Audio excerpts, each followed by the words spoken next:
Oui, on a craint de voir finalement sa vie nous glisser entre les mains, mais voici l'espérance. Elle fait reprendre souffle et revivre. Cette espérance, je pense qu'on peut la nommer une espérance pascale. Il nous est tous arrivé, un moment ou l'autre, des chemins de ce type-là dans nos vies. Oui, car cette espérance-là, ces grandes espérances de nos vies, fait relever la tête même quand on est écrasé. Elle fait apparaître le soleil alors que les ténèbres couvrent l'âme et le cœur. Elle a pour modèle et fondement l'histoire d'un homme venu de chez Dieu, mis à mort et ramené à la vie par l'Esprit. L'espérance, on le sait, est la plus grande et la plus mystérieuse force de vie. Sans elle, que de fois nous nous serions arrêtés, que de fois nous aurions démissionné. Mais il y avait l'espérance des jours meilleurs. L'espérance enracinée dans le cœur de tout être depuis le commencement du monde est d'une vitalité qui étonne et qui émerveille.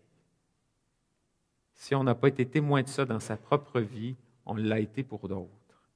L'espérance qui prend appui sur Dieu et sur son envoyé, Jésus, n'est-elle pas encore plus forte? On est en droit de le croire si on estime, à la suite d'Abraham, qu'elle permet d'espérer contre toute espérance. Et c'est la lettre aux Romains qui nous le rappelle. En ce temps, qui est le nôtre, il faut se dire ça dans la vie des fois. Moi, j'ai des gens qui me rappellent le bon vieux temps, la nostalgie du passé. Ça vous arrive-tu des petits moments de faiblesse comme ça? Dans le bon vieux temps, ça se passait de même, puis c'était donc beau, puis c'était meilleur. Puis moi, je me dis souvent, Seigneur a permis que Daniel vive maintenant, aujourd'hui.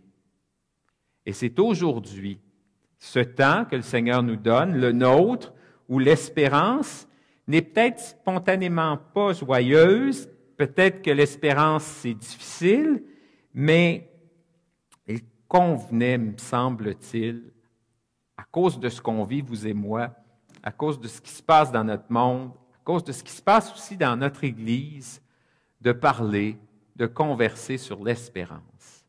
Et si on prend le temps d'en parler, si vous prenez le temps de m'écouter, j'espère que ce sera pour la reconnaître dans votre vie, dans la vie du monde, dans la vie de l'Église, et peut-être de la faire surgir ensuite dans la vie des autres. Me préparant pour ce temps ensemble, il m'a été donné de retrouver les vœux de Nouvel An de l'évêque de Chicoutimi. Et puis, Monseigneur André Rivet, qui est évêque de cette église de Chicoutimi, écrit une lettre aux diocésaines en début d'année.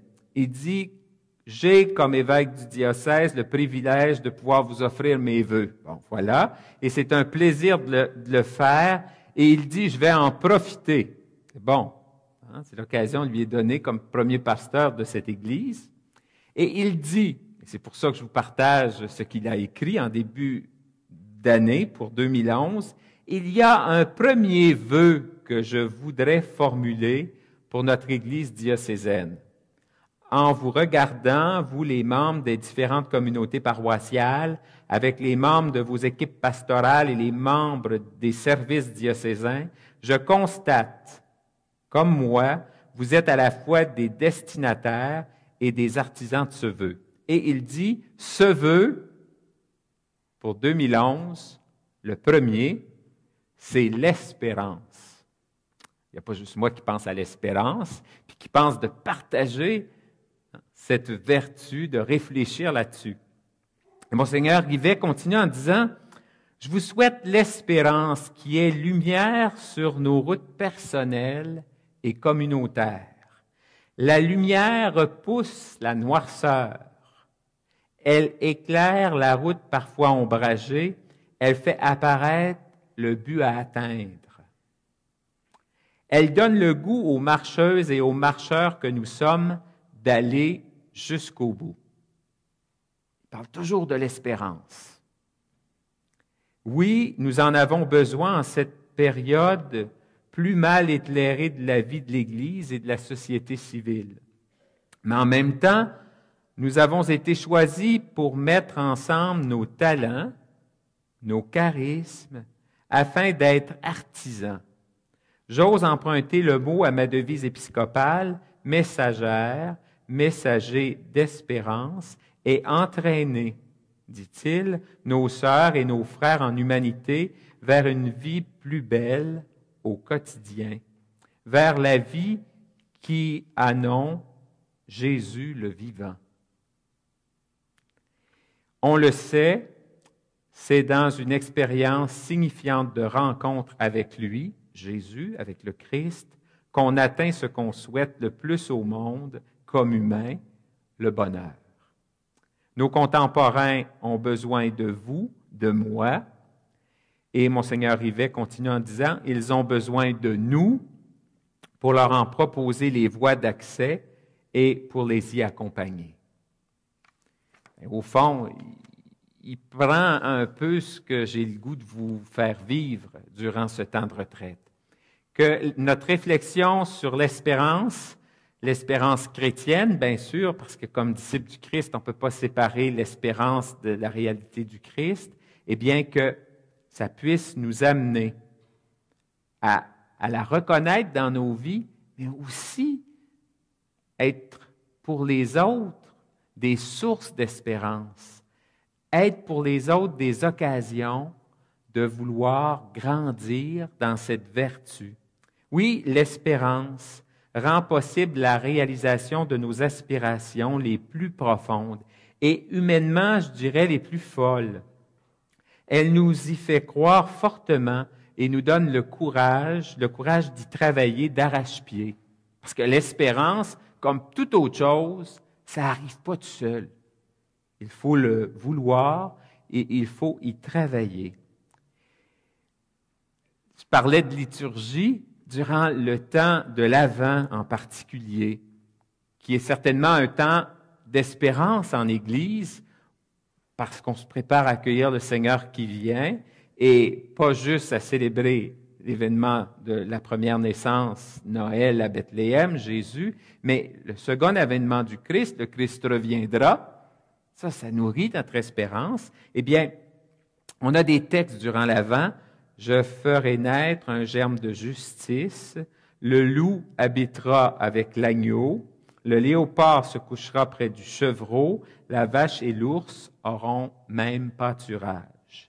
Voilà de quoi, finalement, est capable l'espérance que nous célébrons durant le temps de l'Avent, ce temps liturgique qui est particulièrement, je dirais, un temps d'espérance, mais aussi à l'année longue, à longueur d'année, on est des hommes, des femmes qui doivent susciter l'espérance.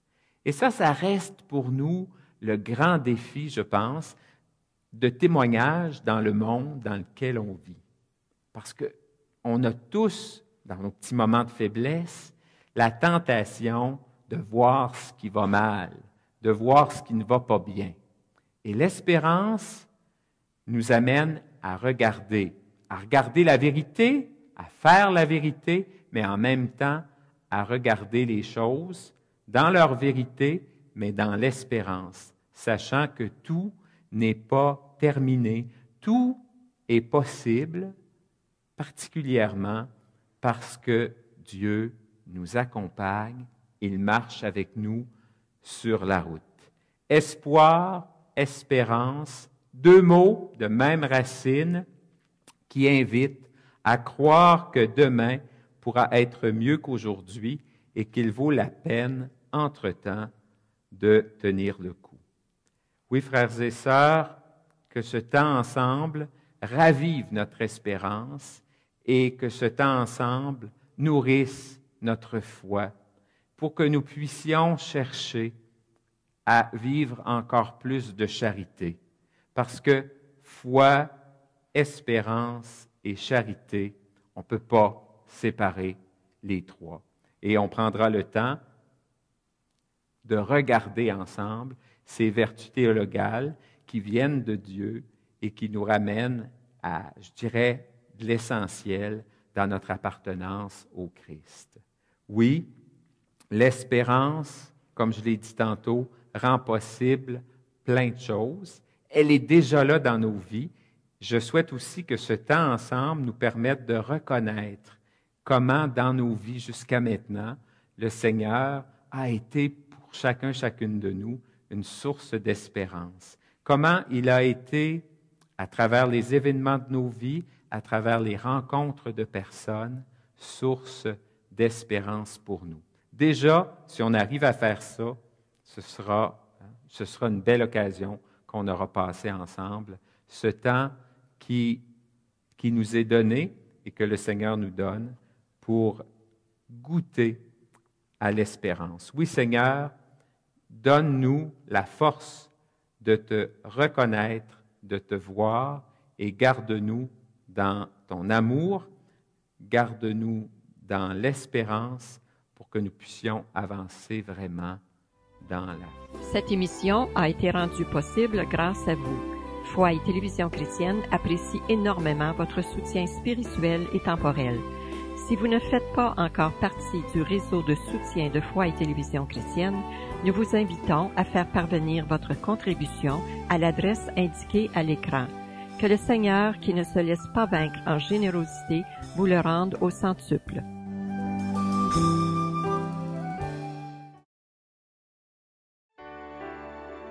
Que veux-tu que je fasse pour toi?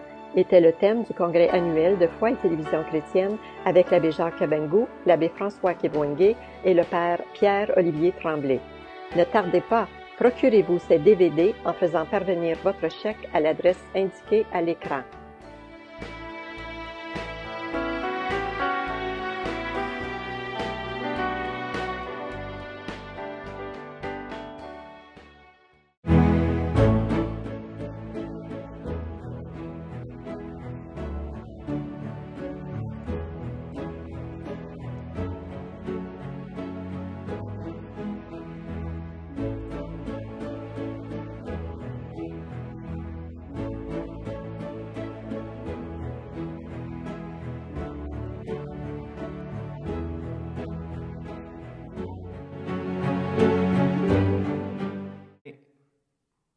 Pour ce qui est des vertus de la foi, pour ce qui est des vertus de l'espérance, pour ce qui est des vertus de la charité, c'est jamais terminé. Et le Seigneur se donne à nous. Et à travers sa parole, à travers les sacrements de l'Église, il nous communique doucement, lentement, ses vertus.